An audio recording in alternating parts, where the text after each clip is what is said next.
মসজিদে আকসাকে দখল করে নিয়েছিল জালিমরা।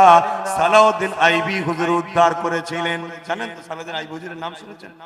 দরুদ তোমাকে হাজারো দরুদ, দরুদ তোমাকে হাজারো দরুদ, হে আমার নবী আকরাম, হে আমার নবী আকরাম, হে আমার নবী আকরাম। চিরউন্নত দ্বীন ইসলাম তোমারই ওসিলায় আমরা পেলাম।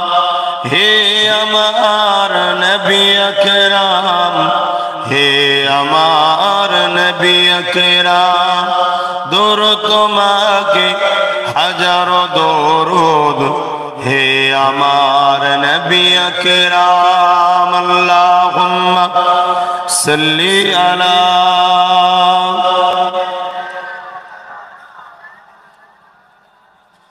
ওয়ালা আলি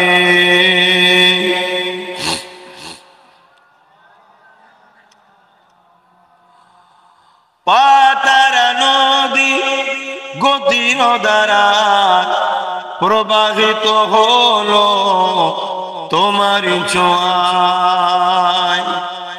পাতার নদী গতির দ্বারা প্রবাহিত হলো তোমারি ছোঁয়ায়, তোমারি ছোঁয়ায় ধন্য জাহান।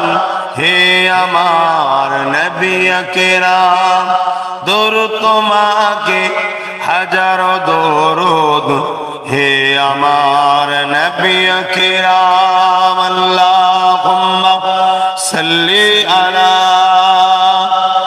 সাইয়্যিদিনা মাওলানা মুহাম্মদ ওয়া আলা আলি সাইয়্যিদিনা। কালিমা লা ইলাহা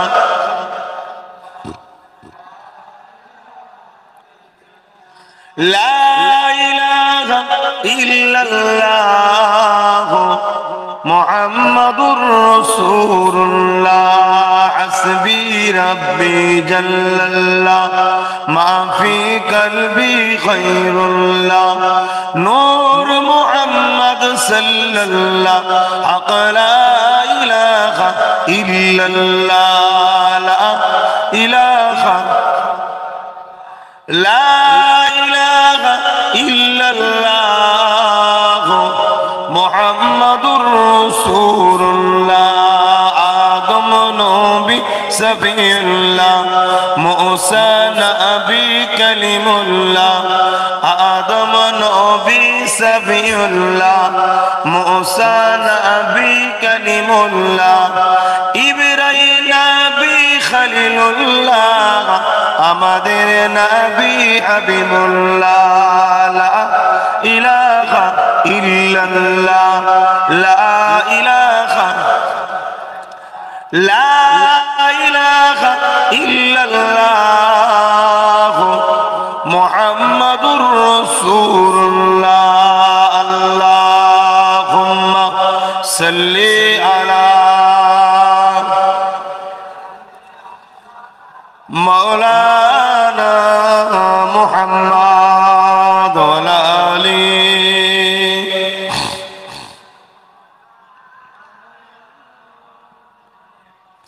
وقال الله تعالى في كلام المزيد والفرقان الحميد.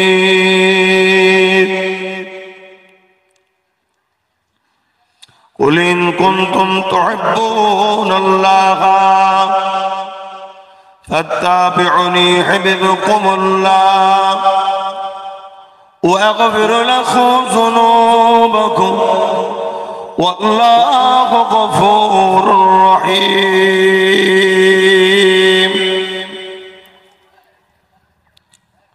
আমার আব্বা জানেরা, পর্দা নিশিন আমার আম্মা জানেরা,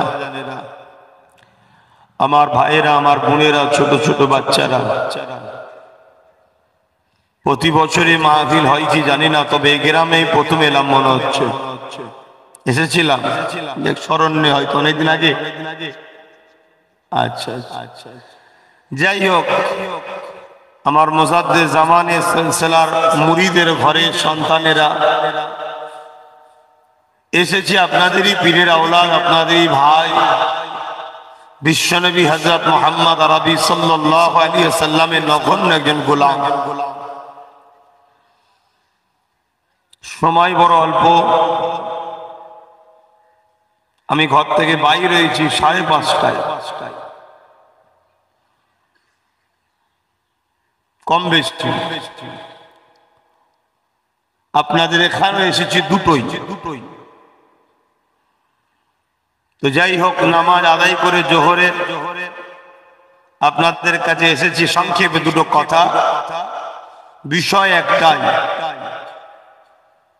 আজ আমরা বসে আছি, নিঃশ্বাস নিচ্ছি, কার্বন ডাই অক্সাইড ছাড়ছি, কথা বলছি, একে অপরকে দেখছি, আল্লাহর এই দুনিয়ার হাওয়া নিয়ামত গুলোও দেখছি, ভোগ করছি, উপভোগ করছি, কিন্তু বিশ্বাস নাই কালকে সূর্য উঠবে, আমি না উঠতে পারি, আপনিও না উঠতে পারেন। এর নাম হলো জিন্দেগি। এটা খুবই সামান্য, আল্লাহ সামান্য একটা জিন্দেগি দিয়েছে আমাদের ঘরে। এই জিন্দেগি দিয়ে দুনিয়ায় পাঠিয়েছে কিছু কাজ করার জন্য, আর এবং এই দুনিয়াটা একটা পরীক্ষার জায়গা। আর দুনিয়া ও মাজরাতুল আখিরাত, আখিরাতের খেতি বাগান এটা। এই দুনিয়াতে আমাদের ঘরে মহান রব্বুল আলামিন বড় ইজ্জতওয়ালা, বড় সম্মানওয়ালা আশরাফুল মখলুকাত করে পাঠিয়েছে, এবং এই জমিনকে আমাদের জন্য বিছানা করেছে, আসমানকে আমাদের জন্য ছাদ বানিয়েছে। এই গাছপালা যা কিছু আছে সবটাই রব্বুল আলামিন আমাদের উপকারের জন্য বানিয়েছে। আর আমাদেরকে মহান রব্বুল আলামিন বানিয়েছে কেন, এটাই জানা আমাদের কাজ। কোরআন জানাচ্ছেন ইল্লা লিয়াবুদুন, শুধুমাত্র আল্লাহর দাসত্ব উপাসনা করার জন্য আল্লাহ আমাদেরকে বানিয়েছেন। জোরে বলুন সুবহানাল্লাহ। আল্লাহর হুকুম, আল্লাহর দাসত্ব, আল্লাহর বান্দেগি, এটাই হবে আমাদের কাজ। তিনি আমাদের জন্য কত ধরনের খাদ্য করেছে, যাও খাও, বিনিময়ে কিছু নেব না। দুটো চোখ দিয়েছে, বিনিময়ে কিছু নেবে না। দুটো পা দিয়েছে, বিনিময়ে কিছু নেবে না। দুটো কান দিয়েছে, জবানে কথা দিয়েছে, হৃদয়, দিল দিয়েছে, হার্ট দিয়েছে, কিডনি দিয়েছে, শরীরে যৌবন, তাকত, ক্ষমতাও দিয়েছে।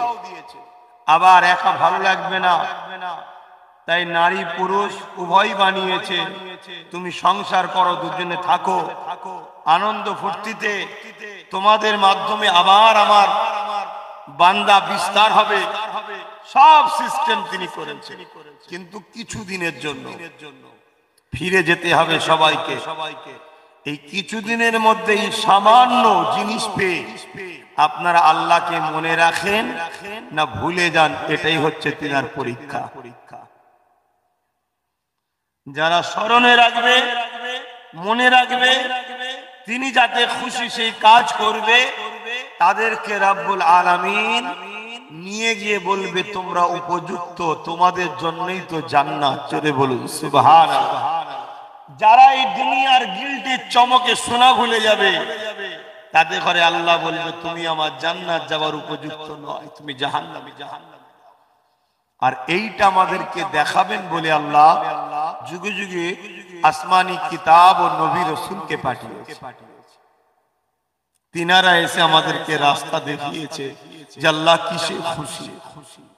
আমাদের জিন্দেগির প্রত্যেকটা মানুষের উচিত হওয়া দরকার মান আহাব্বা লিল্লাহ ওয়া আবগাদা লিল্লাহ ওয়া আতা লিল্লাহ ওয়া মানআ লিল্লাহ ফাকাদ ইসতাকমালাল ঈমান।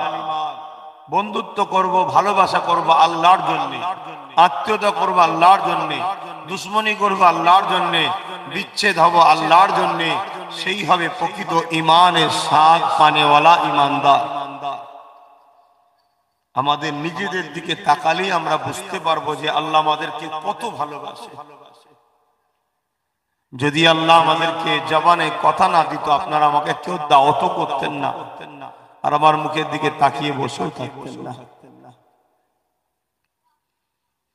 আল্লাহ বাবু জবানে কথা দিয়েছে, নিজের জবান থেকে আমি তাই আপনাদেরকে শোনাতে পারছি। আমার আব্বা জানেরা, মায়েরা, বোনেরা, সে আল্লাহকে ভালোবাসেন যিনি আপনাদের খরচ জবানে কথা দিয়েছে। এই জবানকে রাসূল বলল যে হিফাজত করতে পারবে সে অর্ধেক পাপ থেকে বেঁচে যাবে। আজ আমাদের জবানের হিফাজত আমরা করতে পারি না, অথচ আল্লাহ পাক আমাকে আপনাকে জবানে কথা দিয়েছে, বান্দা এই জবানে মিথ্যা বলবি না, এই জবানে গীবত করবি না, এই জবানে নোংরা কথা বলবি না, এই জবানে কোরআন সম্বন্ধে মিথ্যা বলবি না, এই জবানে আমার হাবিবকে নিয়ে গুস্তাখি ভাষা বলবি না, এই জবানে আল্লাহ ওয়ালাদের বিরুদ্ধে বলবি না, এই জবানে নোংরা কটুক্ত কথা করবি না, এই জবানে গান গাইবি না, এই জবানে দুনিয়া বিরোধী কোনো কথা বলবি না। বান্দারে আমি আল্লাহ তোদেরকে জবান দিয়েছি, এই জবানে তোরা আমি আল্লাহ আমার কোরআনকে বেশি বেশি পড়বি, এবং তোরা এই জবানে আমি আল্লাহ আমাকে আল্লাহ বলে ডাকবি। এজন্য তো আল্লাহ কথা, এটা জবানের পরীক্ষা। ওরে আমার বান্দা বান্দি রে, আমি আল্লাহ বা তোদেরকে দুনিয়ায় যখন পাঠিয়েছিলাম, তোমরা কি জানো তোমাদের বাড়িতে আজকে দিনও সন্তান জন্মগ্রহণ করে? ওই সন্তানগুলো খেয়ে দেখো, তাদের জবানে মুখ আছে, জিভ আছে, কিন্তু কথা বলার ক্ষমতা নাই, তাদের দাঁত নাই। আমি আল্লাহ সময় মতো আস্তে আস্তে দাঁত দিয়েছি, ওই দাঁতকে যতটুকু করার ততটুকু দিয়ে আবার রুখে দিয়েছি। ওই জবানে আস্তে আস্তে আমি আল্লাহ কথা দিয়েছি। হে আমার বান্দা বান্দি রে, ওই জবানের কথাটা সর্বপ্রথম আমি আল্লাহ প্রতিটা বাচ্চার জবান থেকে মা শব্দটা বার করিয়ে থাকি, কেননা তোদেরকে বুঝিয়ে দিলাম মা যে কত বড় নিয়ামত, এটাই তোদের জন্য প্রমাণ। বাচ্চা সর্বপ্রথম কি বলে? আপনাদের এলাকার বাচ্চারা কি বলে? মাকেই ডাকে সর্বপ্রথম। আব্বা করলে বলে আব্বা বল, সেই আবার বলে মা, আব্বা বল আবার বলে মা। কেন? এটা সত্য কথা। বাপের থেকে মায়ের দরজা অনেক বড়। মা হলো জান্নাত, বাপ হলো জান্নাতের দরজা। এখন যারা বসে আছে আমরা সব আব্বার জাত, তাই তো নাকি? পুরুষ, কিন্তু আমাদেরও তো মা আছে রে বাবা। সেই মায়ের সম্মান আমাদের থেকে বড় বাপের থেকে। এতে বাপেরা খুশি না বেজার গো?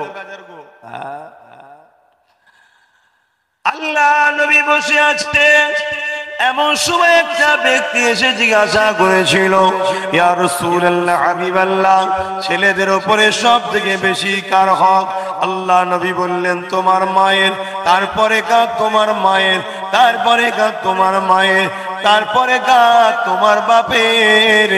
ইসলাম নারীকে এত মর্যাদা দিল, মায়ের জাত, নারীর জাত, 3 তিনবার নবী বলেছিলেন মা, তারপরে একবার বললেন আব্বা। সেই মায়ের মর্যাদা আল্লাহ বুঝাবার জন্য বাচ্চার জবান দিয়ে সর্বপ্রথম আল্লাহ ওই মা শব্দটা বাহির করে।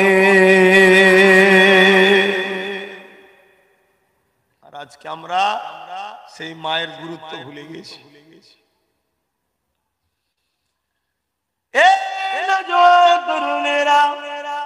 মাকে ভালোবাসা এটা ইবাদত, মাকে প্রিয়ার করা এটা ইবাদত। নামাজ যেমন ইবাদত, রোজা যেমন ইবাদত, হজ যেমন ইবাদত, দান খায়রাত যেমন ইবাদত, মা বাপকে ভালোবাসা এটাও একটা ইবাদত। কেননা নবী উমামাতা আন্না রাসূলানে ক্বালা ইয়া রাসূলুল্লাহ মা হাক্কুল ওয়ালিদাইনি আলা ওয়ালাদি ক্বালা হুমা জান্নাতুকা ওয়া নারুকা। একটা যুবক আমার নবী পাকের দরবারে আসলেন। হযরত আবু হুরায়রা, হযরত আবু উমামা রাদিয়াল্লাহু তাআলা থেকে রয়াত, আল্লাহ নবীকে জিজ্ঞাসা করলেন ইয়া রাসূলুল্লাহ হাবিবাল্লাহ, ছেলেদের উপরে মা বাপের হক কি? আল্লাহ নবী বলেছিলেন হুমা জান্নাতুকা নারুকা। যদি তুমি মা বাপকে নারাজ করো আল্লাহ পাক তোমাকে জাহান্নামী করে দেবে, আর যদি মা বাপকে রাজি করো আল্লাহ পাক তোমাকে জান্নাতি বানাবে। অসুবিধা হচ্ছে আলোচনায় মাইক আজ বুঝতে পারছেন তো? একটু মা বাপের কথা বললাম। নবী দিবসের মাহফিলে মা বাপের কথা বলা যাবে না? কি গো মহাশয়, নবী দিবসের কথা মা বাপের কথা বলা যাবে না?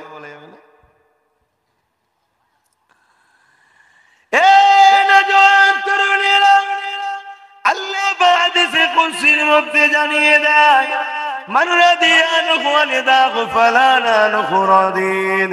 মা বাপ যার উপরে রাজি স্বয়ং আল্লাহ পাক তাদের উপরে রাজি। আমার নবী পাক সাল্লাল্লাহু আলাইহি ওয়াসাল্লাম বসে আছেন, এমন সময় মিশকাত শরীফের মুসলিম শরীফের হাদিস, আল্লাহ নবী বসে রয়েছে।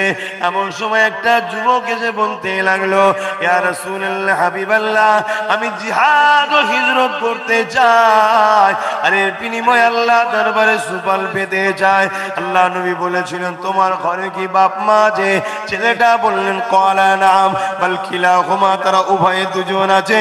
আল্লাহ নবী বলেছিলেন ফিরে যাও, বাপ মা খেদমত করো, আল্লাহ পাক ওই খেদমতের মধ্যে তোমাকে জিহাদ ও হিজরতের সওয়াব দেবে। আজকে সে মা বাপের সম্মান আছে? এখনো তো আমাদের ঘরের ছেলেরা বৃদ্ধাশ্রমে রেখে আসেনি, কাল রেখে আসবে। এতে একটু বাপ মারও ভুল হচ্ছে। কি বাচ্চা কোনকে ছোটবেলা থেকে চোর শিখাচ্ছে, চোর চুরি করতে হয় শিখাচ্ছে, নবীর প্রেম শিখায়নি। আরে নবী চিনাও। প্রত্যেকটা মায়ের উচিত যদি বুড়ি বয়সে বাচ্চার কাছে সম্মান পেতে চাও, সব শিক্ষার আগে নবী চিনাও, নবী শিখাও। তাহলে দেখবে তোমার বাচ্চা ডাক্তার হোক, উকিল হোক, জজ হোক, ডিএম হোক, যত বড়ই নেতা মন্ত্রী হোক না কেন, তোমাকে সবার উপর রাখবে। কেন নবী যখনই চিনে যাবে, নবী বলেছে যে বাপ মান নয় সে আমি মোহাম্মদ, আমার কেউ না। ব্যাস, নবীর যে নয় আল্লাহ বলতে সে আমারও নয়, অর্থাৎ তার ঠিকানা জাহান্নামে। এই ভয়টা যখন বাচ্চার অন্তরে থাকবে, সে জেলার সেবী হোক না কেন, যত বড়ই হুজুর হোক না কেন, সে মা বাপের কাছে যে আদর সম্মানের সাথেই কথা বলি। আমাদের প্রত্যেকের উচিত বাচ্চাগুলোকে মা বাপের আদর্শ, মা বাপের ভালোবাসা আমার রাসূল কিভাবে করেছে শিক্ষা দেওয়া। আল্লাহ নবী খোদ নিজে একদিন নবী আমার বসে আছেন, এমন সময়তে একজন বয়স্ক মহিলা আল্লাহ নবী দরবারে আসতে লেগেছে। আল্লাহ নবী দূর থেকে যেই দেখতে পেয়েছেন, নবী আমার নিজের পরনার গায়ে দিয়া চাদরটা খুলে দিয়ে সুন্দর করে জায়গাটাকে ছেড়ে ওই চাদরটাকে বিছিয়ে দিয়ে ওই বয়স্ক মহিলাটাকে বসতে দিল। বসতে দিয়ে আল্লাহ নবী বড় আদরের সঙ্গে, বড় সুন্দর ভাবে, বড় আদরের সঙ্গে দুটো মিষ্টি মিষ্টি কথা বলল। ওই মহিলাটাকে, বয়স্ক মহিলাটাকে নজরানা হাদিয়া দিয়ে বিদায় দিয়ে দিলেন। সাহাবাদের মধ্যে আলোচনা হতে লেগেছে কে এই মহিলাটা। কেননা আমার নবী পাকের আম্মা জানতো নবী পাক যখন শিশু ছিলেন তখনই ইন্তেকাল হয়েছে। এই মহিলাটা তাহলে কে? ওই সময় আমার নবী বললেন, কি গো সাহাবারা, তোমরা কি আলোচনা করছো এই মহিলাটাকে? শোনো, ওই মহিলাটা অন্য কেউ নয়, ওই মহিলাটা হলো আমার দুদুমা হযরতে হালিমা। ও বাবা সাহাবারা, যদি আমার আম্মা আমিনা বেঁচে থাকতেন আর আমি মুহাম্মদ যদি নামাজে দাঁড়াতাম, মন দিয়ে শোনো, মন দিয়ে শোনো, তোমার আমার রসুল কি বলছে শোনো। নবী যেটা করেছে ওটাই শরিয়াত, নবী যেটা ছেড়ে দিতে বলেছে ছেড়ে দেওয়াটাই হলো শরিয়াত। নবীর হ্যাঁ হ্যাঁ বলা, নবীর নাই না বলা, এটাই হলো ঈমান। নবীর হ্যাঁ যদি কেউ না বলে ও জাহান্নামী, আর নবীর নাই যদি কেউ হ্যাঁ বলে ও জাহান্নামী। নবী যেটা করেছে ওটাই শরিয়াত। কথা বুঝছেন তো নাকি? হ্যাঁ, এই জন্য যারা হজ করতে গেছে তারা জানে, ইচ্ছা করে আসরের নামাজ পড়ে নিয়ে আরাফাতের সীমানার ধারে এসে সব হাজিরা দাঁড়িয়ে থাকে। কখন মাগরিবের সময় হবে, আযান দেবে বা সূর্য ডুববে, অমনি সব যাত্রা শুরু করবে। মুজদালিফায় এসে কাজা নামাজ পড়বে। শুনছেন তো নাকি? অচক ইচ্ছা করে নামাজ কাজা করলে 2,88,000 বছর জাহান্নাম খাটতে হবে। আর ওখানে নামাজ না কাজা করলে জাহান্নামে যেতে হবে। কেন? আমার নবী করেছিলেন। ওই জায়গাটা ছিল অনেক বড় ইতিহাস আছে, দুষ্কৃতীদের জায়গা, ডাকাতি জায়গা, খারাপ জায়গা। তাই সাহাবাদের ঘরে নবী নিয়ে বলেছিলেন, চলো এই জায়গা থেকে জান বাঁচানো ফরজ, তাড়াতাড়ি চলে চলো। এই আসতে গিয়ে নবী পাকের ওখানে নামাজ কাজা হয়েছিলেন, সেটা শরিয়াত হয়ে গেছে। জোরে বলুন সুবহানাল্লাহ। কি গো অসুবিধা হচ্ছে?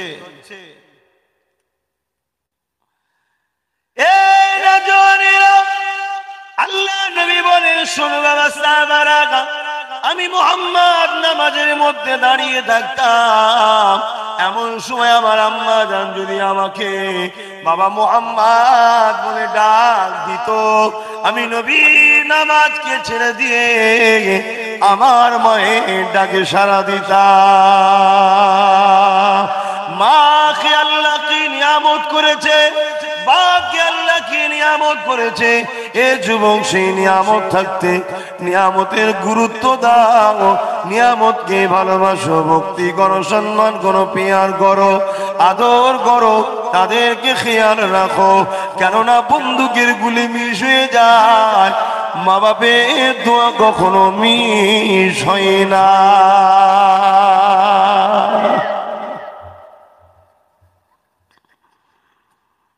হযরতে বাইজিদ বুস্তামি নাম শুনেছি, জগৎ বিখ্যাত ওলি ছিল মায়ের দোয়ায়। হুজুর হজ করতে গেছে, এমন সময় হুজুর আল্লাহ পাককে জিজ্ঞাসা করতে লেগেছে, ও রাব্বি আল্লাহ, সবার হজকে কি আপনি কবুল করেছেন? আল্লাহ পাক বলল, বাইজিদ রে, সবার হজ কবুল করেছি, একজন ব্যক্তির হজকে আমি আল্লাহ কবুল করি নাই।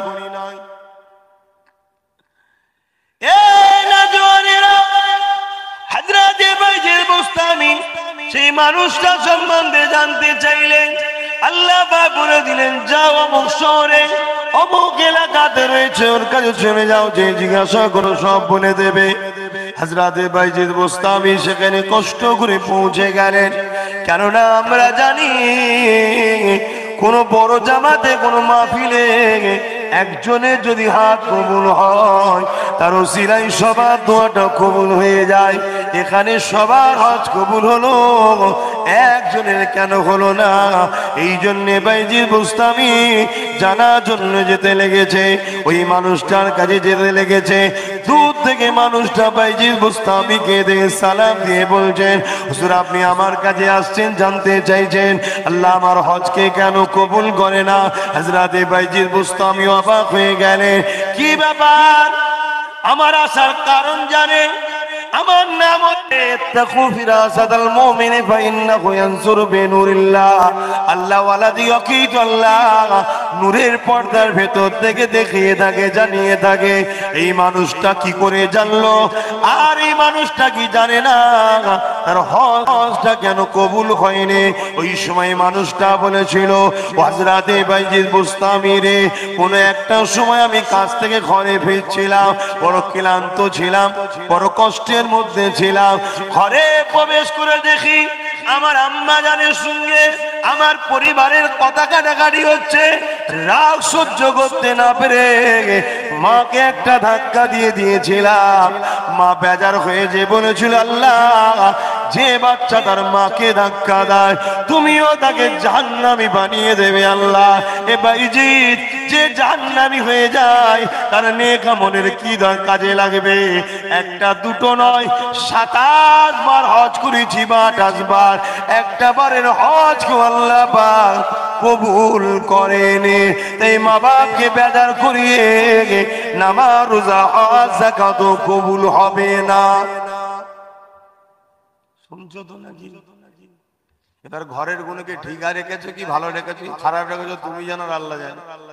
আমার তো কাজ বলে যাওয়া কি কি।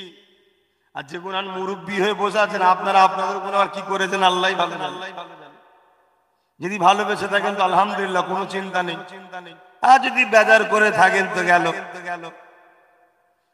এখন কি আর কোনো রাস্তা আছে? তারা সব কবরে চলে গেছে তো। কি গো, রাস্তা আছে? বলবেন তো, বেঁচে থাকলে নাই পাপা নাই ক্ষমা টমা চাইতে। আর বাপ মার মন বড় নরম হয়, বাপ তবু একটু কড়া হলে মা তো করা না। একবার চোখের পানি দেখলে সব ভুলে যায়, যা ভুল করেছি আর করেছি বাবা আই বুকে আই বুকে। কি গো, মায়ের দিল বড় নরম হয়, বাপ তবু ওকে একটু কড়া হয়, ধুমধাম পিটিয়ে পিটিয়ে একদম ঘর থেকে ভার করতে। আমি ছোটবেলায় কিছুতেই পড়বো না, আর আমার বাপ কি মার মারতো, শুধু পড়াচ্ছে। একদিন গাছে উঠে পড়ি, গাছ থেকে পড়ে গেছি, অজ্ঞানে গেছি, ওতেই পিটছে। কথা বুঝছেন? বাপেরা একটু কড়া হয়, বাপে কড়া না হলে ছেলে খারাপ হয়ে যাবে। গার্জেন তো বাপ, কিন্তু মায়ের দিল বড় নরম হয়। আবার আব্বা শুনলে বলে, দেখেছিস তুই এখনো মনে রেখেছিস? বাপের মাঠটা ছেলেদের জন্য নিয়ামত, ওই জায়গাটা জাহান্নামের আগুনে পুড়বে না। জোরে বলুন সুবহানাল্লাহ। কত নিয়ামত করেছে বাপ মাকে। আমি যেটা বলতে চাই, যখন মুরব্বীদের বাপ মাদের সঙ্গে যদি কিছু খারাপ ব্যাপার হয়ে যায়, আর কি হবে? ইসলামের দরজা এখনো খোলা আছে। মানজারা খবরা বাওয়াইহে আওয়াহাদু মা ফি কুল্লি সামাতিন গফরাল্লাহু ওয়া কুতিবা বাররা। বাপ মা উভয়ের অথবা একজনের, যে ছেলেটা জুম্মার দিনে জিয়ারত করবে ওই ছেলেটার কপালে আল্লাহ লিখে দেবে, এই ছেলেটা বাপ মার খেদমতগার ছেলে, জাহান্নামের আগুন থেকে নাজাত পেয়ে গেছে। তাই যাদের আব্বা আম্মা চলে গেছে, না জানি তোমার কোনো ব্যবহারে যদি কষ্ট পেয়ে যায় বা যদি নাও পায়, তাদের জুম্মা দিনে কবরটা জিয়ারত করবে। জিয়ারত কিভাবে করবে? সূরা ফাতিহা পড়বে, দরুদ শরীফ পড়বে, ইখলাস শরীফ পড়বে, আল্লাহর কাছে হাত তুলবে। ওগো আমার আল্লাহ, এটা আমার আব্বা জান, এটা আমার আম্মা জানের কবর। না জানি দুনিয়ায় চলতে গিয়ে কোনো বিপদ যদি হয়ে যায়, কোনো ভুল যদি হয়ে যায়, আল্লাহ এই দরুদের সওয়াব আমার বাপ মা রুহে বক্সে দিলাম। আল্লাহ নবী বলেন, কোনোকে আল্লাহ বাপ বেকার করে দেয় না। ওই সওয়াব গুলোকে আল্লাহ তোমাদের মুরব্বীদের রুহে রুহে বক্সে দিয়ে আল্লাহ পাক তাদের কবরকে বেহেশতের বাগান বানিয়ে দেয়। এই সওয়াব যখন যাবে তিনারা খুশি হয়ে যে বলবে আল্লাহ এই সওয়াব কোথা থেকে আসছে? ওই সময় আল্লাহ পাক বলতে লাগবেন তোদের সন্তানেরা দান খায়রাত করেছে, সাবরে সানি করেছে, ইসালে সওয়াব করেছে, ফাতিহা শরীফ পড়েছে, ইখলাস শরীফ, দরুদ শরীফ পড়েছে, এর যে সওয়াব হয় এই সওয়াব গুলো তোদের রুহে রুহে বকশে দিয়েছে আমি আল্লাহ। তাই সবের বিনিময়ে তোদের কবরকে জান্নাতের বাগান বানিয়ে দিলাম। তখন তারা খুশি হয়, খুশি হয়ে তারা ওই রুহের জগৎ থেকে তারা আমাদের জন্য দোয়া করতে থাকে, ওই রূহগুলো আমাদের জন্য দোয়া করতে থাকে। আল্লাহ পাক ওই দোয়া আমাদের নসিবে কবুল করে। জোরে বলি সুবহানাল্লাহ। এই যে মাহফিলগুলো হয় এখানে দোয়া চাওয়া হয় না? হয় না? তাহলে উপযুক্ত তকদিরওয়ালা ছেলে হলে এই মাহফিলেও বসা দরকার, বসে দোয়া চাইতে হবে। আল্লাহ আমার দাদু, আমার দাদি, আমার নানা, আমার নানি সব দোয়া চাওয়া হয় না? এগুলো তো কোন মাহফিলটা কখন কবুল হবে কে জানে। তবে হ্যাঁ, যে মাহফিলে দেখবে গুস্তাখে রাসূলরা আসছে ওই মাহফিলে যাবে। কেন? এখন দুরকম ইসলাম পাওয়া যায়, একটা হলো নবীর ইসলাম, আর একটা হলো দুনিয়ার বুকে যারা পাওয়ারের জন্য মানুষের প্রভু হতে চায় তারা একটা নকল ইসলাম সমাজে বার করে দিয়ে, যে ইসলামে যেখানে গেলে ওলিদের বিরোধী করা হয়, নবীর শানকে ছোট করা হয়, ওলিদের পীরদের বিরুদ্ধে ছোট বড় কথা বলা হয়, ওটা হলো ওই নকল বেঈমান যারা মানুষের প্রভু হতে চাইছে ওদের তৈরি করা প্রসেসে। কিন্তু আমাদের অনেক ছেলেরা বোঝে না, সেই সব বক্তাদের ঘরও আজকাল নিয়ে চলে আসে। একটু বুঝে বুঝে কাজ করতে হবে বাপ। কেন? শরীরে বিমার হলে ডাক্তার দেখাবার আগে 10 বার ভাবো, চোখে কিছু হলে চোখের ডাক্তার দেখাবার আগে 10 বার ভাবো, অপারেশন থাকলে অপারেশন সিজার যে করবে বা সেই ডাক্তার কেমন তার সম্বন্ধে 10 বার ভাবো, জিজ্ঞাসা করো। আর এটা শরীর, এটা চোখ গেল সামান্য লস, আর ঈমান যদি চলে যায় বাপ সব বরবাদ। তাই ঈমানের ডাক্তার বুঝাবার জন্য বলছি, যারা আলেম উলামা তারা কোন দিকে দেখতে হবে, ডাক্তার সেজেছে না সত্যি সে অরিজিনাল ডাক্তার, অর্থাৎ অরিজিনাল কোরআন সুন্নাহর পক্ষে আছে কিনা। কারণ আখিরি জামানা আল্লাহ নবী বললেন ৭৩টা দল হবে, ৭২ জাহান্নামী হবে, ৭২ দলেই তো নেতৃত্ব দেবে আলেমরা, তারপরেও জাহান্নামী। আমাদের ছেলেরা বোঝে না, এখন সব ফেসবুকে সব ওয়াজ শুনছে, ইউটিউবের সব ওয়াজ শুনছে, ভালো লেগেছে কায়ে কমলে সব দাওয়াত করছে, দেখা যাচ্ছে সে ঘুরিয়ে ফিরিয়ে সব ভালো কথা বললো, নামাজের কথা, রোজার কথা, হজের কথা, আমলের দিকে কোন রকম খারাপ বলবে না, সব ভালো সব ভালো সব ভালো। টুক করে ইমানে আঘাত দেবে। কি? রসুল মানুষ ছিল, আমরাও মানুষ, নবী পাক চলে গেছে, তিনি মারা গেছে, তিনি আর বেঁচে নাই। এ কথা আমাদের ছেলেরা শুনবে, শুনে যদি কেউ প্রতিরোধ না করে তার মানে সাপোর্ট করলো, আর সাপোর্ট করা মানে সে কাফের হয়ে গেছে।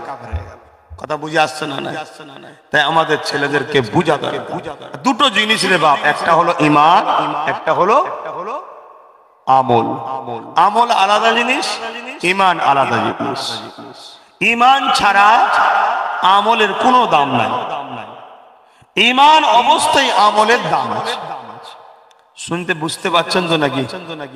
ঈমানের অবস্থাতে আমলের দাম আছে। আমল যদি কম হয়, যতটুকু থাকবেন অতটুকুরই মূল্য কিন্তু আল্লাহ দেবে।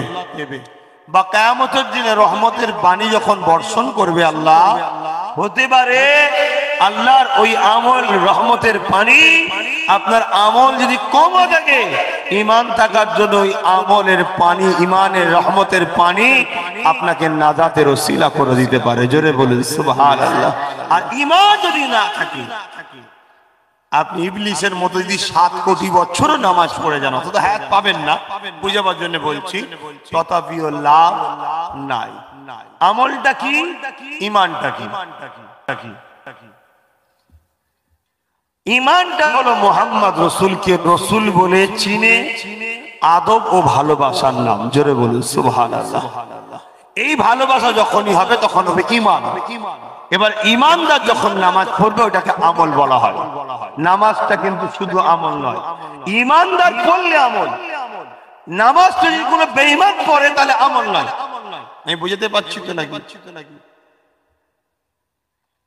আর বেঈমান মানে যে দাড়ি চাচা হবে এমনটাও নয়, দাড়ি চাচা মানেও যে বেঈমান এমনটাও নয়, আর দাড়িওয়ালা মানে যে ঈমানদার এমনটাও নয়। দাড়িটা হলো সুন্নাত।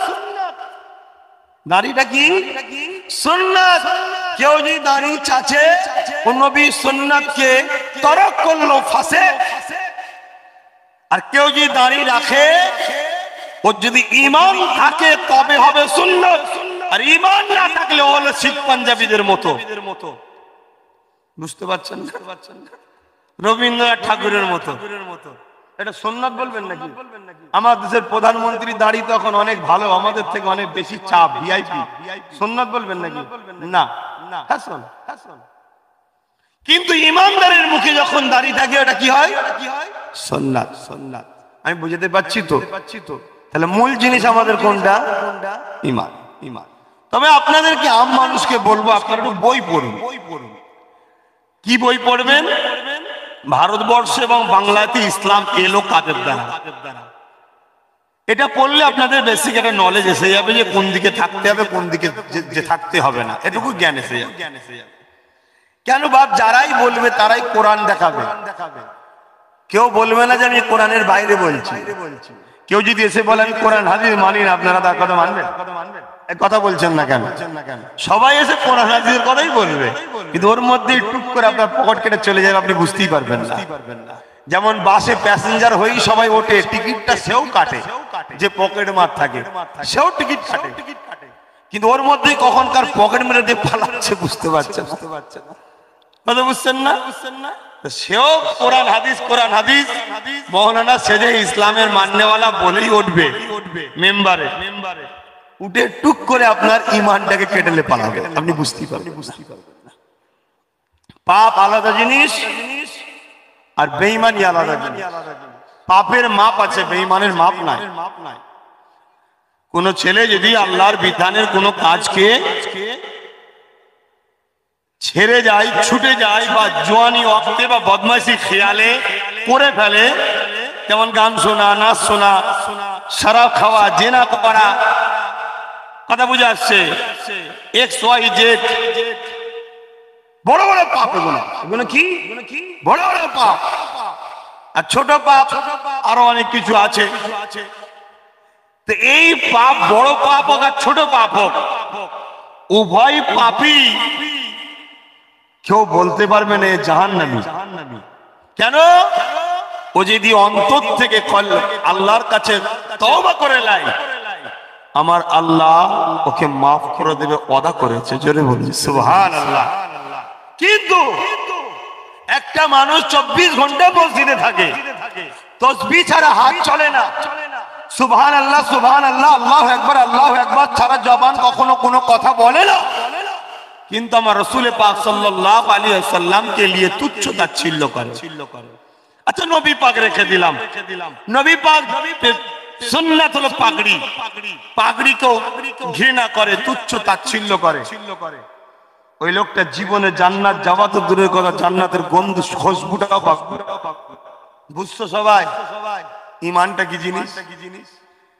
আর এই ঈমান আজকের দিনে চুরি করার জন্য ব্যাপক লোক সংখ্যা পড়ে লেগেছে। মাফ করবেন, কিছুদিন আগে পেপার পত্রিকায় দেখছিলাম রোজ যেন চোর ধরা পড়ছিল, এ চোর, ও চোর, হ্যান চোর, ত্যান চোর ধরা পড়ছিল না?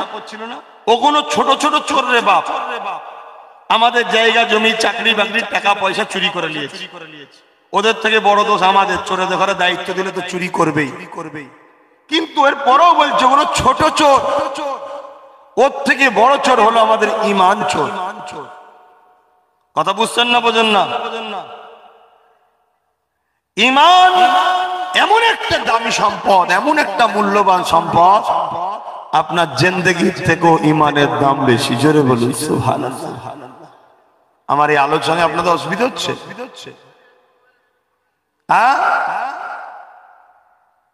কেন? আপনাদের বলার উদ্দেশ্য একটাই, যাতে করে আপনারা ঈমানকে বাঁচাতে, আর না হয় আপনাদের যদি কেউ বেঈমান হয়ে যায়, এর জন্য তো আল্লাহ আমায় ধরবে না, আমায় ধরবে না, না আপনাকে ধরবে। কিন্তু আপনারা আমাদেরকে ভালোবাসেন, পিয়ার করেন, আমার পীরের বাচ্চা বলে নিয়ে এসছেন, আমার মুজাদ্দিদুজ্জামানের খানদানের ছেলে বলে নিয়ে এসছেন, এতটা সম্মান ভালোবাসেন, আমার মনে হয় না যে আমার দেশের প্রধানমন্ত্রী এত সম্মান ভালোবাসা পান, তুলনা করা চলে না। কেন আমি জানি, একটা মোস্তফার গোলামের পায়ের জুতো পৃথিবীর সব থেকে বড় ধনী সম্মানীয় বেঈমানের থেকে জুতোর দাম অনেক বেশি, আমি জানি। তারপরও বুঝাবার জন্য বললাম। এবারে সেই জায়গায় আপনাদের ঘরে তো আমরাও ভালোবাসি, তাই বোঝাতে চাইছি, বাপ ভাই, নামাজ যদি কিছু খুঁত হয়ে যায়, ভুল হয়ে যায়, রোজায় যদি কিছু খুঁত হয়ে যায়, ছেড়ে যায়, ভুল হয়ে যায়, দান খায়রাতে, হজেতে একটা ছাড় পাওয়ার রাস্তা আছে, বন্ধ নেই রাস্তা। দুনিয়ায় যদি তওবা করতে ভুলও যায়, তাও কিয়ামতের দিনে আবার একটা সুযোগ পাওয়া যাবে। যদি ওই সুযোগে তো তুমি চান্স না পাও, তারপরও জাহান্নামে দিবার পরে একদিন কিন্তু তোমাকে ফিরিয়ে আনা হবে, যদি ঈমানটা থাকে। জোরে বলুন সুবহানাল্লাহ। আর যদি ঈমান না থাকে তাহলে সব বরবাদ।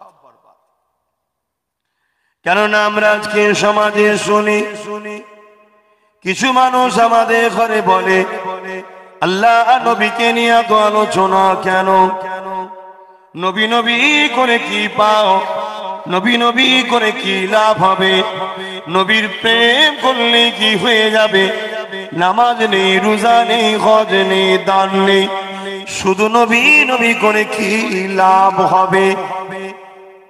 এটা শোনা যায় না, যায় না? কারা বলে? বড় বড় নাম করা বক্তা। এখন নাম ধরে যদি বলি, আমি ছোট মানুষ, ফচকে মানুষ, এমনি ফচকে বলে উড়িয়ে দিচ্ছে আমার, শোভা দেবে না। তবে ইশারা দিয়ে যাচ্ছি, কোনদিন যদি কেরকম কথা কারো মুখ থেকে পান, মনে রাখবেন এই বিয়াদবের মুখ দেখাটাও আল্লাহ রাজি হবে না। এই যুবকেরা, নবী নবী নবী নবী নবীকে ভালোবাসা এটা আলাদা পাঠ, আর নামাজ, রোজা, হজ, যাকাত এটা আলাদা পাঠ।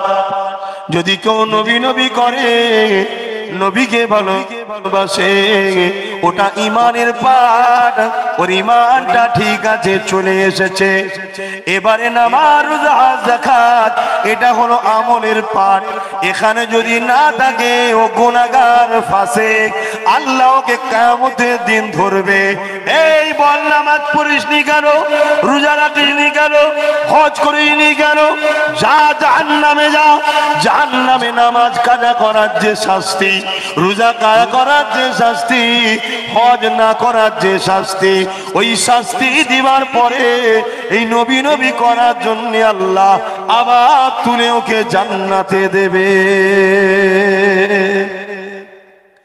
এই যুবকেরা, হ্যাঁ, যদি কেউ এইভাবে বলে নবী নবী করছো, খুব ভালো কথা, নবী নবী বেশি বেশি করো, খুব খুশির কথা, তবে তোমার নবী, আমার নবী জীবনের শেষ কথা ছিল, ইয়া রাব্বি হাবলি উম্মতি উম্মতি। আর তারপরেই নবী বলেছিলেন, সালাত সালাত সালাত, উম্মত, নামাজ নামাজ নামাজ। তাই তুমি যদি নামাজ পড়ো, নবী খুশি হবে। এই রকম কথা বললে কতটা না সুন্দর হতো। কি গো, নবী নবী করছো, অনেক খুশির কথা, বেশি বেশি করে নবী নবী করো, অনেক ভালো কথা। কিন্তু তোমার নবী রোজা রাখাকে পছন্দ করতো, তোমরাও রোজা রাখো, নবী খুশি হবে।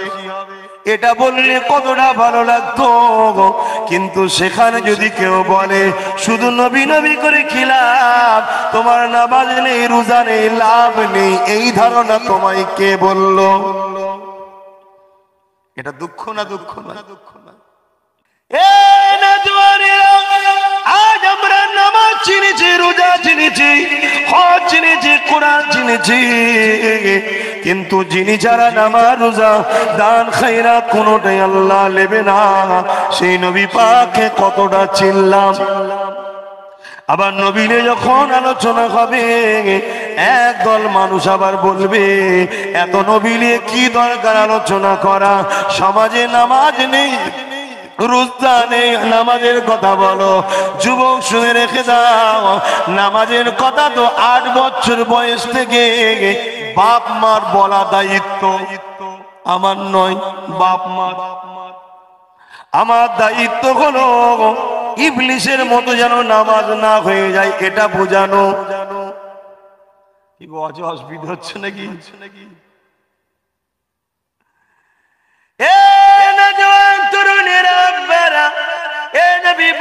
প্রেমিকেরা আল্লাহ কোরআন পাকের মধ্যে দিলেন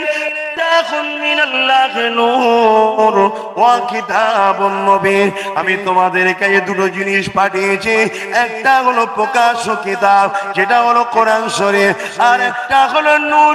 এই নূরটাকে কেউ বলছে কোরআন, কেউ বলছে রাসূল, কেউ বলছে রাসূল, কেউ বলছে কোরআন, কিন্তু আমাদের উচিত হবে কেউ কেউ না শুনে নবী সাহাবারা কি বলছে শোনা। আল্লাহ নবী সাহাবাদের মধ্যে হযরত আব্দুল্লাহ ইবনে আব্বাস রাদিয়াল্লাহু তাআলা সবথেকে বড় তাফসীর কারক যিনি, তিনি বলছেন কদ জাকুম মিনাল্লাহি নূর, ইয়ানি হাদা মুহাম্মাদুর রাসূল, এই নূরটা হলো মুহাম্মদ। এই যুবকেরা আল্লাহ পাক এটাই বুঝাচ্ছে, যেমন আলো ছাড়া বোঝা যায় না, যেমন আলো ছাড়া চলা যায় না, যেমন আলো ছাড়া দেখা যায় না, এই নবী ছাড়া কোরআন বোঝা যাবে না, এই কোনই ছাড়া কোরআন দেখা যাবে না, এই নবী ছাড়া কোরআন পড়া যাবে না, এই নবী ছাড়া কোরআন নিয়ে চর্চা করা যাবে না। কেননা কালামুল্লাহ হলো আল্লাহর কথা। এই কোরআন কি বলতে চেয়েছে, আল্লাহ কি বুঝিয়েছে, এর প্র্যাকটিক্যালটা বুঝাবার জন্যই তো আল্লাহ পাক নবী মুহাম্মদ রাসূলকে পাঠিয়েছে। তাই তো আম্মা জান হযরত আয়েশা সিদ্দিকা রাদিয়াল্লাহু তাআলা আনহা বলে কানা খুলুকুল্লাহুল কোরআন, আমার নবী পাকের লাইফ স্টাইল চরিত্র মোবারকটাই হলো কোরআন। আর একটু জোরে বলুন না। আহা, সব চিনলে বেটা, নবী চেনে না, এখনো নবী চেনে। আল্লাহ নবীর মাথা তালু থেকে নিয়ে পায়ের তালু পুরোটা ছিল নূর। এই নূর নবী আমার, এটা চিনা তোমার আমার দায়িত্ব। কেননা কোরআনটাকে বুঝতে গেলে রসুলকে বুঝতে হবে, নবীকে চিনতে হবে। এই যুবকেরা, আল্লাহ নবী মানুষ ছিলেন, তাই তো নাকি গো? আল্লাহ নবী মানুষ ছিলেন, হ্যাঁ কি না? কি গো এটা কি ছিল? আমি জিজ্ঞেস করছি নবী মানুষ ছিল, হ্যাঁ কি না? তোমাদের আকীদা কি? যারা বলছেন মানুষ না, তাহলে কি ছিল বলে? আমি অত কথা জিজ্ঞেস করিনি, নবী মানুষ হ্যাঁ কি না? যদি কেউ বলেন না, তা কোরআন অস্বীকার করা হবে, বোকা। আল্লাহ নবী অবশ্যই মানুষ, কোনো সন্দেহ নাই। নবী যদি মানুষ না হতেন আশরাফুল মাখলুকাত মানুষ হতো না। নবী মানুষ, তাই আশরাফুল মাখলুকাত আল্লাহ মানুষকে বানিয়েছে।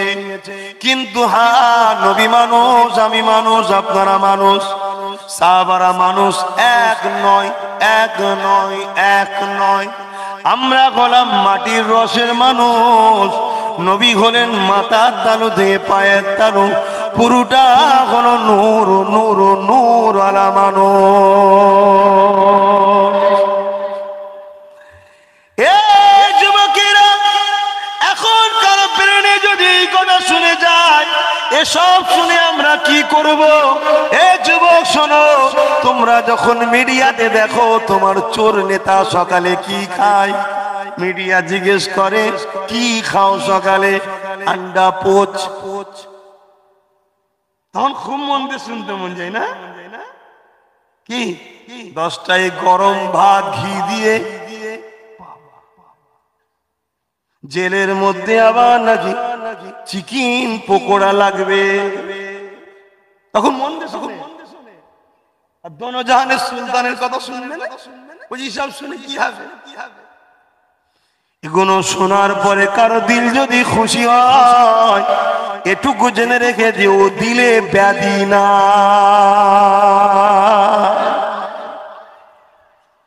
অসুবিধা হচ্ছে? একটু বলি না, সময় আছে তো, ওয়াক্ত তখন অনেক আছে না, একটু আজকে শেষ ওয়াক্তে নামাজ পড়বো, অসুবিধা কি আছে? হবে নামাজ, যা সেজদা হচ্ছে তো খুব ভালোই জানি। হাল কেটে ঘুষ খেয়ে ধুঁস উড়িয়ে দিচ্ছে, ফতোয়া দিবার সময় শুধু আগে হক কমজোর হয়ে যেত, বাবা হক কমজোর হয়ে যাচ্ছে, হক বুঝিনি, দাঁড়াও না একটু নবী নবী শোনো না। কি গো শুনবে না থাকবে? কারা কারা শুনবে না হাত তোলো।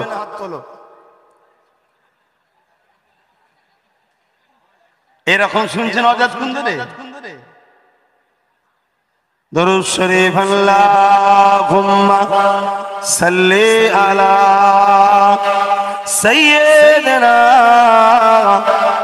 মাওলানা মুহাম্মদ ওয়া আলা আলি সাইয়্যিদিনা।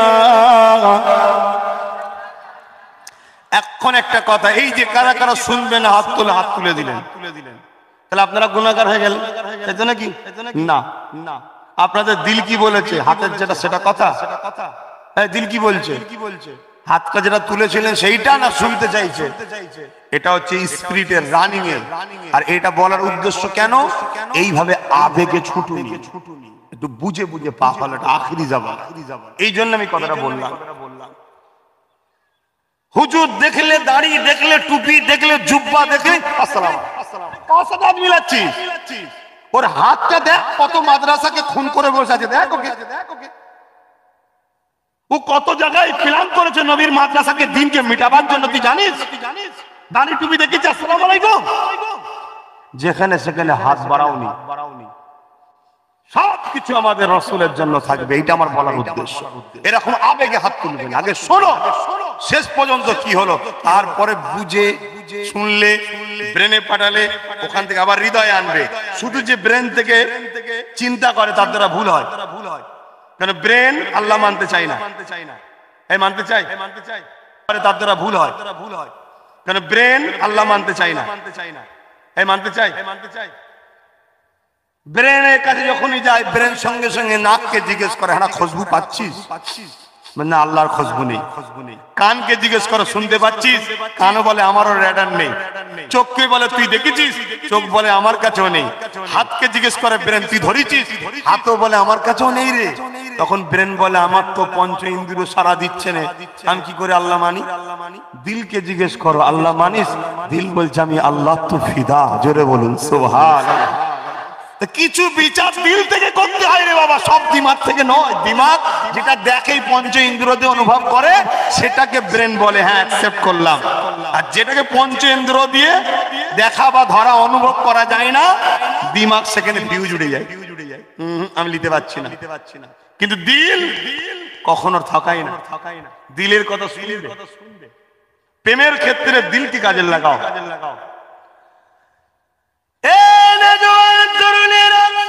ভুল আমাকে বুঝবেন না, আল্লাহ পাক হাত দেখে না, আল্লাহ পাক তুই মুখে কি বলছো ওটাও দেখে না। আল্লাহ আগে দেখবে হৃদয়, হৃদয়ের মধ্যে যে তোমার ব্যাধি থাকে, তোমার বাহ্যিক কলেমা পড়া, তোমার বাহ্যিক কোরআন তেলাওয়াত করা, তোমার বাহ্যিক রুকু সিজদা দিয়া, তোমার বাহ্যিক দান খায়রাত করা, কোনোটাই আল্লাহ নেবে না গো। আল্লাহ পাক দিলটাকে আগে কোথায় গেল সেই মানুষটা? কোথায় চলে গেল? হ্যাঁ, ওই যে বসছিল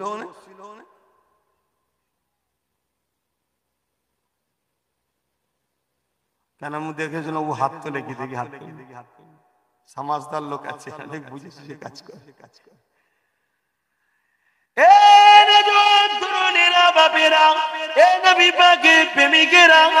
স্কুলে যখন ক্লাস হবে মাস্টারের নজরে দুজন থাকে, এক খুব ভালো ছাত্র, এক খুব খারাপ ছাত্র।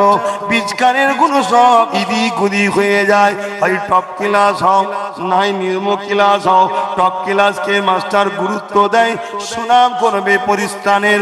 আর নর্মালটাকে মাস্টার গুরুত্ব দেয়, এক এক পাস করাতে হবে, তাই খেয়াল রাখ।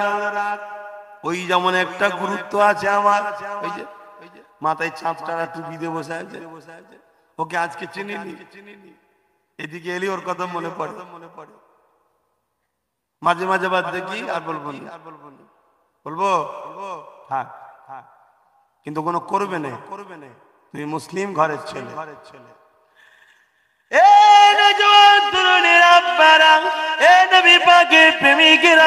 আমাদের লেবাসটা হবে রাসূলুল্লাহ সুন্নাত অনুযায়ী, কেননা আমার ভাই বুঝতে পেরে গেছে আর আগাচ্ছি না। এদিকে চলে আসেন, যে কথা বলছিলাম, আল্লাহ নবী নূহ নবী দয়া নবী রাহমাতাল লিল আলামিন মানুষ ছিলেন, কিন্তু আমাদের মতো নয়। আল্লাহ আমার রাসূলকে নূর আলা মানুষ করেছে, তাই মানুষ মাত্রই পাসিনা থাকবে, মানুষের বৈশিষ্ট্য গুলো পাসিনা হবে। আমাদেরও পাসিনা হয়, নবী পাকেরও পাসিনা হয়েছে। আমাদের পাসিনা থেকে দুর্গন্ধ বাইর হয়, কেননা আমরা মাটির রসে তৈরি, আর মাটি দ্বারা বাবা আদম সাল্লাম তৈরি, সেই মাটির রস থেকে তৈরি আমরা। আর আমার রাসূলুল্লাহ করেন নূর আলা মানুষ, তাই নবী পাকের পাসিনা থেকে খুশবু বাইর হয়। আমার নবী পাকের যখন পাসিনা টুপিয়ে টুপিয়ে পড়তো, যেমন হিরেকে টুকরো করলে তা ঝিলিক মেরে উঠতো, ওই রকম আমার নবী পাকের পাসিনা থেকে চমক বেরোতো। কেন আমার নবী পাক হলেন নূর, আর আমাদের গায়ে হাত দিলে দেখবেন মাটি ওঠে, ময়লা মাটি ওঠে। এ যুবকেরা, আল্লাহ নবী নূর নূর নূর, তাই নবী পাককে যখন আম্মা আয়েশা সিদ্দিকা ডাক দিলেন, আমার ঘরে আসেন, বাতি নাই, আপনার চেহারা থেকে আলো বেরোবে, বসে বসে আমি আয়েশা কাপড় সেলাই করে নেব।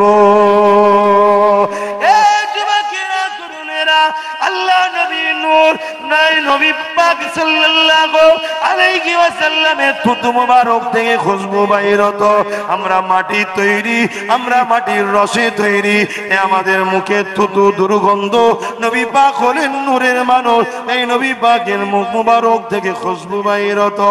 কতটা খুশবু বাইর হতো, আমরা থুতু ফেলতে চাইলে লোক সিরিঞ্চি দেয়, আর নবী পাক যখন থুতু ফেলতে চাইতে সাহাবারা হাত বাড়িয়ে দিতেন, ইয়া রাসূলুল্লাহ নিয়ামতটা আমাকে দিন, ইয়া রাসূলুল্লাহ থুতু মোবারকটা আমার হাতে দিন। যার হাতে যেত তিনি চেহারাও বুকে মেখে নিতেন। কয়েক সপ্তাহ সাহাবী শরীফ থেকে এত খুশবু বেরোতো, ওই খুশবু দুনিয়ার কোনো দোকানে পাওয়া যায় না। নবী চিনবেন না? কবরে এলে তো বলবেন, কবরে আসবে তো নবী নাকি? বুখারীর হাদিস, কোরআনের পরের দরজা, কবরে রাসূল আসবেন, জিজ্ঞেস করা হবে ইনি মুহাম্মদ রাসূল, ইনার সম্বন্ধে তোমার ধারণা কি? তুমি বলবে হ্যাঁ মানুষ ছিল তো, আমাদেরই মতো মানুষ, উনি বড় ভাই, আমি ছোট ভাই। নাউযুবিল্লাহ মিন জালিক, লা হাওলা ওয়ালা কুওয়াতা ইল্লা বিল্লাহিল আলিয়্যিল আযীম। এটা হলো একটা পলিসি আমাদেরকে বেঈমান বানাবার। কেন? ঈমানের মারকাজ হলো মুহাম্মদ সাল্লাল্লাহু আলাইহি ওয়াসাল্লাম। দাদা হুজুরকে ভালোবাসেন আপনারা? দাদা হুজুর যা বলে গেছে নিজের কথা না কোরআন হাদিস? জোরে বলো, কোরআন হাদিস। দাদা হুজুরের ওসিয়তনামা জানেন? আপনাদের কাছে আছে? যদি থাকে ঘরে গিয়ে দেখবেন এই কথাটা আছে কিনা। দাদা হুজুরের ওসিয়তনামায় লিখছেন, টুপি, দাড়ি, জুব্বা, পাগড়ি, কেউ যদি তুচ্ছ তাচ্ছিল্য করে, ইনকার অবহেলা করে, সে কাফের হয়ে যাবে। কেন? এটা নবীর পছন্দ। তাই নবীর পছন্দকে যদি তুচ্ছ তাচ্ছিল্য, ইনকার, জ্ঞান এ করলে যদি কাফের হয়ে যায়, খোদ রাসূলকে যারা তুচ্ছ তাচ্ছিল্য করবে তাদের কি হবে? তাহলে এই রকম লোক যদি আপনার আমার মসজিদের ইমাম হয়, এরকম লোক যদি আপনার আমার মসজিদের নামাজ পড়ে যায়, কিছু সমাজে লাভ আছে? লাভ নাই। এটাই বুঝাবার উদ্দেশ্য। মনে রাখবেন, আল্লাহ নবীর জুতা যখন বলবেন জুতা মুবারক বলতে হবে। কেন? আমার নবীর জুতা আল্লাহর আরশে চান্স পেয়েছে, জোরে বলুন সুবহানাল্লাহ। এবং জুতার ধুলো আর ধন্য হয়েছে, জোরে বলুন সুবহানাল্লাহ। এই মাকামটা রাসূলকে কে দিচ্ছে? বলুন বলুন বলুন আল্লাহ। তাহলে নবীর মাকাম নিয়ে যখন আলোচনা করব, মূলত আমরা প্রশংসাটা নবীর করছি না যিনি এই মাকাম দিয়েছে মাকাম দেনেওয়ালার করছি? বলবেন তো? আমি যদি একটা মোবাইলের বা একটা ঘড়ির বা একটা মাইক্রোফোনের তারিফ করি, যে এই মাইক্রোফোনটা খুব ভালো, এই ঘড়িটা খুব ভালো, এই মোবাইলটা খুব ভালো, অ্যাকচুয়ালি ওর তারিফটা করছি কার? যে তৈরি করেছে, যে কোম্পানি, ঠিক না বেঠিক? আমার রাসূলের যত প্রশংসা করা হবে, মূলত তারিফ যিনি সৃষ্টি করেছেন তিনার হচ্ছে, জোরে বলুন সুবহানাল্লাহ। কারণ দাম তো তিনি তৈরি করেছেন, যিনি তৈরি করেছে তিনার দাম। তাহলে আমার রাসূলকে আল্লাহ কি নিয়ামত করেছে।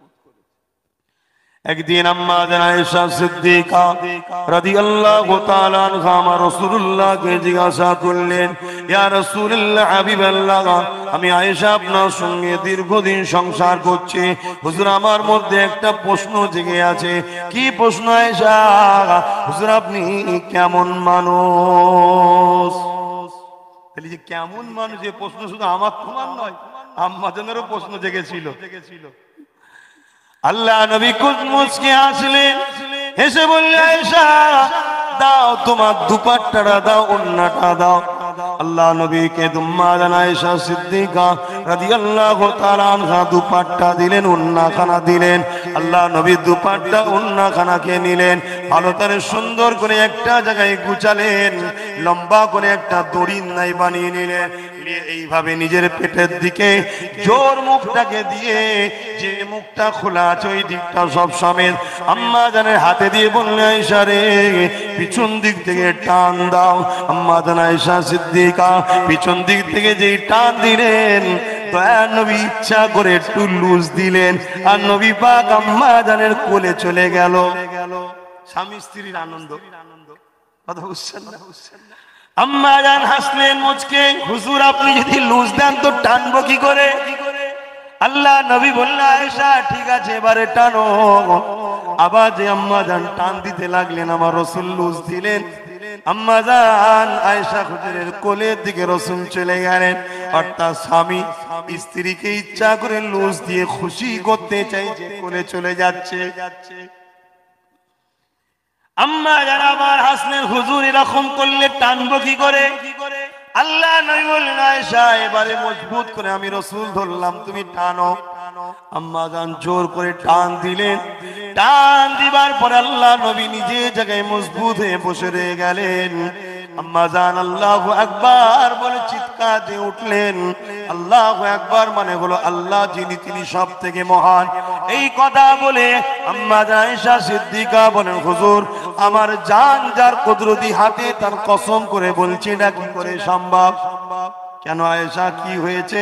হুজুর আমার জোর মুখটা খুলে নে, এখানটাও ছেড়ে নে, আপনার শরীরের ভেতর দিয়ে আমার দুপাট্টাটা গিয়ে আমার হাতে চলে যা। মাথার তালু থেকে পায়ের তালু পুরোটা নূর, একটা আলো যখন কিছু যায় আলোর ভেতর দিয়ে অসুবিধে হয় না। এই নওজওয়ানেরা, কারো দিমাগে যদি থাকে রাসূলের আব্বা ছিল, আম্মা ছিল, সংসার করেছে, তারপরে নবী এসেছে, শোনো এ দুনিয়ার মানুষ হযরত ঈসা আলাইহিস সালাম একটুখানি মুজিজা দেখিয়েছে, তাতে দুনিয়ার মানুষ ঈসা নবীকে ইহুদিরা খ্রিস্টানেরা খোদার বেটা বলে মেনে নিয়েছে। হযরত উযাইর আলাইহিস সালাম কিছু মুজিজা দেখিয়েছে, হযরত উযাইর আলাইহিস সালামের মাননেওয়ালা ইহুদিরা তিনাকেও খোদার বেটা বলে মেনে নিয়েছে। আমার নবী আকাশের চাঁদকে দুটুকরো করবেন, সূর্যকে উঠাবেন। এই সব দেখার পরে দুনিয়ার মানুষ আমার নবীকে যে খোদার বড় বেটা বলবে না, এর কি মানে আছে? তাই আল্লাহ দুনিয়ার মানুষের কাছে যাতে করে আমার নবীকে দুনিয়ার লোক খোদার বেটা না মনে করে, তাই তিনার আব্বা জান রেখেছে, আম্মা জান রেখেছে। কিন্তু আমার নবীকে আল্লাহ কিভাবে পাঠিয়েছে আল্লাহু আলাম, তিনি সর্বশক্তিমান। তবে কিদা রেখে দাও, ঈমান রাখো, কেননা ঈসা নবীর আব্বা ছিল না। আল্লাহ যদি বিনা পাপ ছাড়া, পুরুষের স্পর্শ ছাড়া, নুতফা ছাড়া যদি আল্লাহ ঈসা নবীকে বানাতে পারে, বাপের শরীরের রস মায়ের রেহেমে না গিয়ে যদি ঈসা নবীকে আল্লাহ বানাতে পারে, ওদিকে বাপ আদম আলাইহিস সালামের আব্বা আম্মা ছিল না, আল্লাহ যদি আদম নবীকেও বানাতে পারে, ওদিকে মা হাওয়ার মা ছিল না, বাপের পাঁজরের পাহাড় থেকে যদি হাওয়া আলাইহিস সালামকে বানাতে পারে, সেই আল্লাহ বাপ মা রেখেছে কুদরতি ক্ষমতায় নূরে মুহাম্মদকে দুনিয়ায় পাঠিয়ে দিয়েছে। তাই তো তারিখের মধ্যে পাওয়া যায় আম্মা জান আমিনা বলেন, দুনিয়ার মানুষের বাচ্চা বলে মায়েদের ব্যথা হয়, বেদনা হয়, যন্ত্রণা হয়, আমার মুহাম্মদ রয়েছে পেটে, কোনোদিন আমার পেট বড় হয়নি, আমি কোনোদিন ব্যথা অনুভব করতে পারিনি, আমি কোনোদিন বুঝতেও পারিনি, কেননা পেটে বাচ্চা থাকলে মায়েদের পিরিয়ড বন্ধ হয়ে যায়, আমি আমিনার পিরিয়ডও কোনোদিন বন্ধ হয়নি। আবার যেদিন আমার দুনিয়ায় বাচ্চা আসবে, আসার সময় আমিনা ঘুমিয়ে পড়লাম, ঘুম আমার চোখকে বন্ধ করে দিল, কিছুক্ষণ পরে আমার শরীরে একটা ধাক্কা লাগলো, আমার ঘুমটা ভেঙে গেল, চোখটা খুলে দেখলাম আমার ঘরটা আলোকিত হয়ে আছে, শুধু আমার ঘর নয়, সামদেশের প্রাসাদ পর্যন্ত আলোকিত হয়ে আছে। আমি আমিনা অবাক হয়ে গেলাম, এ আলো কোথা থেকে আসে? আমি আমিনা দেখলাম যিনি আশা ছিল তাশরীফ এনেছে, যিনার শরীর থেকে নূর নূর নূর আলো বেরোতেছে। আমি আমিনা অবাক হয়ে দেখি দুনিয়ার নারীদের বাচ্চা হলে বাচ্চার গায়ে রক্ত লেগে থাকে, নাপাকি লেগে থাকে, আমার বাচ্চার গায়ে কোনো নাপাকি নয়, রক্ত নয়। আমি আমিনা অবাক হয়ে গেলাম, মায়েরাও তো রক্তাক্ত হয়, নাপাকি হয়, আমি আমিনাও নাপাকি হইনি, রক্তাক্ত হইনি। আরো অবাক হয়ে গেলাম, দুনিয়ার বাচ্চা এলে মায়ের নাভির সাথে বাচ্চার নাভি জোড়া থেকে কাটতে হয়, কিন্তু আমি অবাক হয়ে গেলাম আমার মুহাম্মাদের সঙ্গে আমার নাভির কোনো কানেকশন না।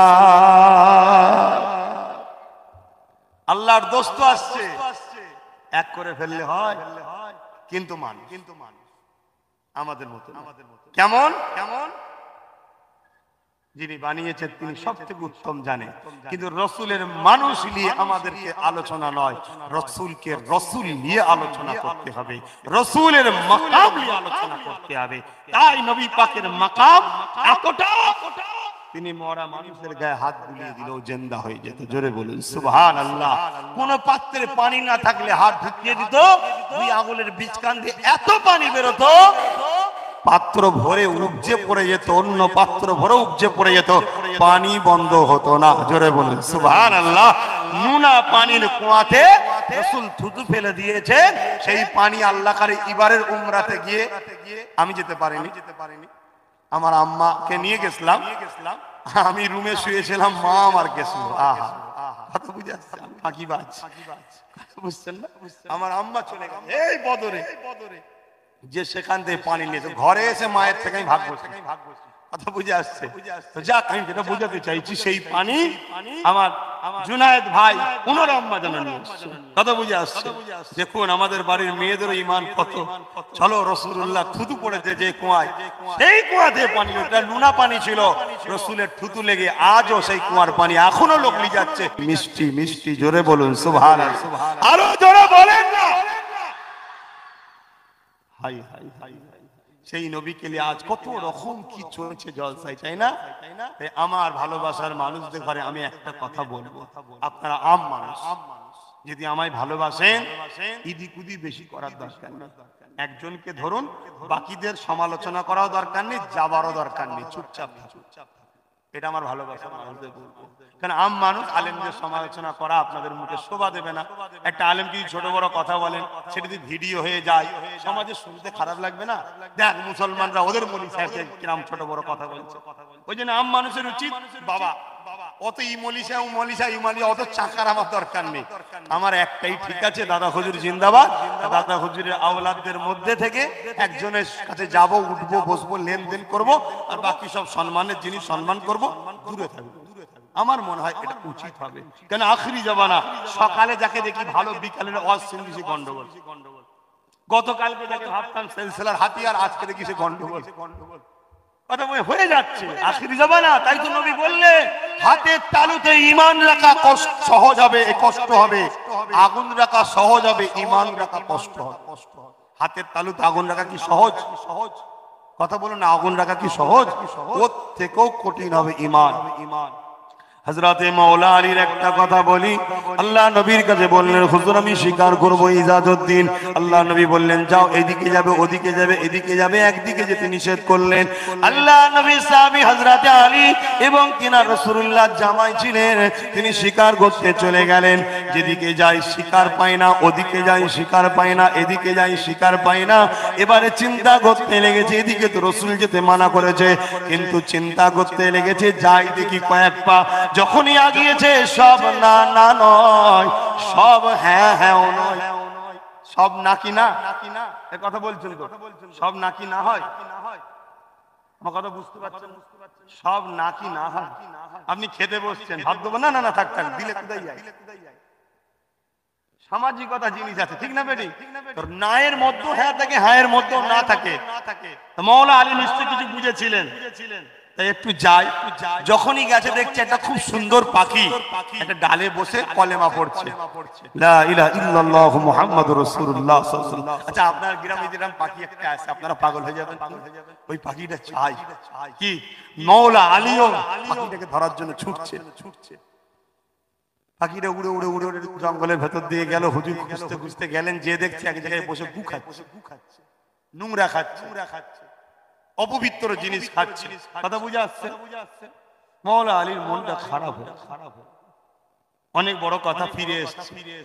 রাসূল বললেন, জিজ্ঞেস করছেন কি হয়েছে না, ওই দিকের কথা বলতে পারছে না, কেন নবী মানা করেছিলেন যেতে। আল্লাহ নবী বলছে আলী ওইখানে কি হয়েছিল একটু বল। আহা নবী তো সব জানেন, জোরে বলুন সুবহানাল্লাহ। কিন্তু নবীকে জানান কে? তাহলে প্রকৃত মালিকটা কি হলো, নবী না আল্লাহ? আল্লাহকে আমরা ছোট করলাম, নাউযুবিল্লাহ মিন জালে। ফাটা কপালে কিছু বেরিয়েছে, নবীর পিছনে শুধু নবীর বিরুদ্ধে, শুধু নবীর কপাল ফাটা। এরা কি এদের মাথায় ঢুকেছে, কিচ্ছু না, এরা শুধু ডলার টাকার জন্য পাগল হয়ে আছে। কেন? নবীর বিরুদ্ধে বললে আমাদের ঈমান কমজোর হবে। ঈমান কমজোর হয়ে গেলে যারা দুনিয়ার প্রভু হতে চাইছে ফেরাউনের মতো, তাদের সঙ্গে আমরা লড়াইয়ে পারবো না, হেরে যাবো।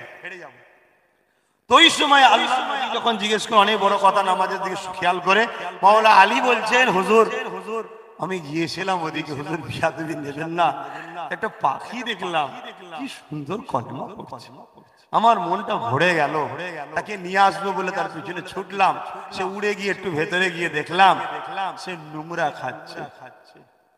আল্লাহ নবী বলেছিল আলী ওটা হলো আমার আখরি জামানার উম্মতের আলামত। আখরি জামানার উম্মতেরা সকালে মুমিন থাকবে, বিকালে কাফের হয়ে যাবে। সন্ধ্যায় মুমিন থাকবে, ফজরে কাফের হয়ে যাবে। ফজরে মুমিন থাকবে, বিকালে কাফের হয়ে যাবে। এ যুবক আব্বা মায়েরা বোনেরা, তাই বলে দিয়ে যায় ইদিক উদিক করবেন না। এই বাংলার মানুষ দিন ইসলাম পেয়েছেন মুজাদ্দিদুজ্জামান দাদা হুজুরের ওসিলায়। এই বড় দাড়ি থেকে, টুপি থেকে, জুব্বা থেকে ছুটে পালাবেন না। কেননা মোজামন করে মসজিদে আকসাকে দখল করে নিয়েছিল জালিমরা। সালাউদ্দিন আইবি হুজুর উদ্ধার করেছিলেন। জানেন তো সালাউদ্দিন আইবি হুজুরের নাম শুনেছেন? কি গো শুনেছেন? হুজুর যখন ওই সন্ত্রাসীদের কাছ থেকে মসজিদকে উদ্ধার করলেন, উদ্ধার করার পরে হুজুর আমার দেখতে লেগেছে, পুরো দুনিয়া আনন্দ করতে লেগেছে, এত বড় মসজিদ সন্ত্রাসীর হাতে উদ্ধার হয়ে গেছে। কিন্তু সালাউদ্দিন আইবি ঘরের মধ্যে মন খারাপ করে বসে আছে। সৈন্যরা জিজ্ঞেস করে হুজুর আপনি মন খারাপ কেন করে আছেন? ওই সময় সালাউদ্দিন আইবি বলেছিলেন বাবা প্রকাশ্য দুশ্মনকে চিনা যায়, লড়াই করা যায়, জিতাও যায়। ইমানের পাওয়ারে দুনিয়া সবার মোকাবেলা করা যাবে যদি প্রকাশ্য সে দুশ্মন হয়। এই প্রকাশ্য দুশ্মনকে শেষ করে দিয়ে মসজিদে আকসাকে তো আমরা উদ্ধার করে নিয়েছি। কিন্তু আমার কওমের মধ্যে আজও কিছু মুনাফিক রয়েছে, এদেরকে যদি আমি না শেষ করি, এরা আবার কোটি কোটি টাকা দিয়ে ওই মসজিদ আকসাকে আবার বিক্রি করে দেবে, আবার ধ্বংস করে দেবে। তাই আজকে বলতে আমি পিছপা হব না। বাবরি মসজিদ কিন্তু দখল কেউ করতে পারত না যদি আমার কওমের কেউ গাদ্দাররা ওদের সঙ্গে ডিল না করতো। শুনছেন না? শোনেন। আর যদি বলেন রায় হয়ে গেছে, ঠিক আছে রে বাবা, রায় রায়ের জায়গায় আছে, রাখ না, ভাগ করে দেন। রায় রায় করতে গেলে হয়, রায় রায়ের জায়গায় আছে। রায়কে তো আমি কোনো রকম ছোট বড় কথা, কিন্তু আমার কিছু গাদ্দার আছে, সেই গাদ্দাররা ডিল করে হযরত সালাউদ্দিন আইয়ুবী একটা নতুন ডিপার্টমেন্ট তৈরি করলেন, যেটা সহজে আপনারা বুঝবেন, সিবিআই বা সিআইডি। গোপন ভাবে তারা মানুষের কাছে চলতে লাগলো।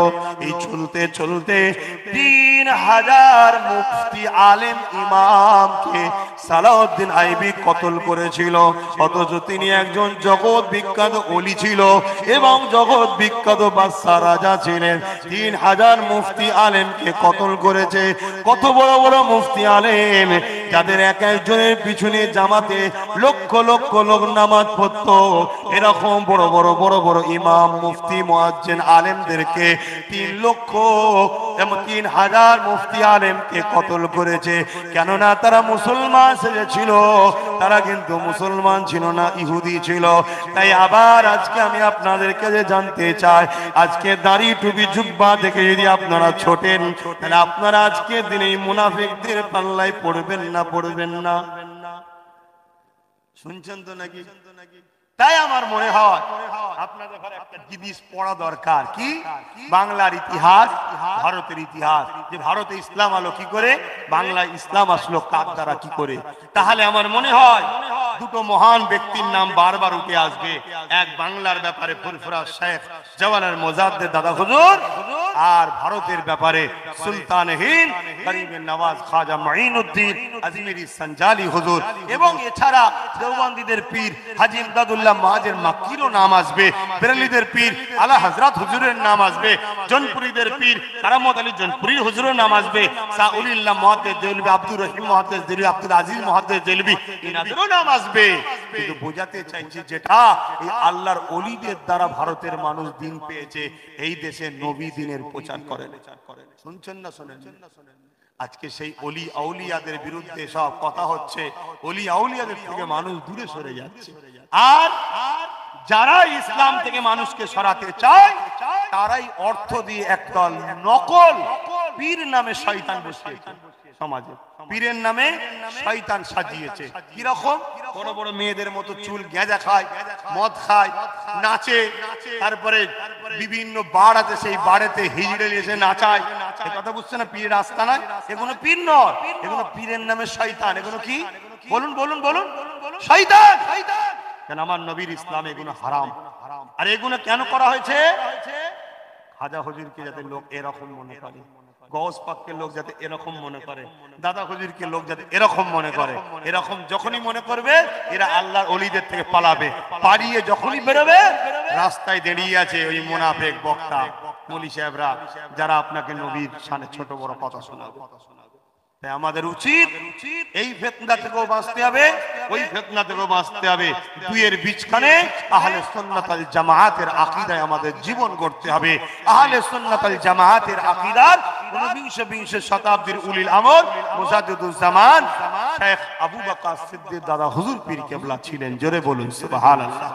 নবী আর আসবে না, আল্লাহ নবী দিন ইসলামকে কমপ্লিট করে সিলমোহর করে দিয়ে চলে গেছে। কথা বুঝে আসছে? কিন্তু 100 বছর, 150 বছর, 200 বছর, 100 বছর একটা বাড়ি যদি এক জায়গায় পড়ে থাকে, ওই বাড়িতে অনেক আগাছা গাছ গজাবে, ধুলো টুলো পড়বে না, পড়বে না, নোংরা হবে না, হবে না। এবং কিছু জিনিস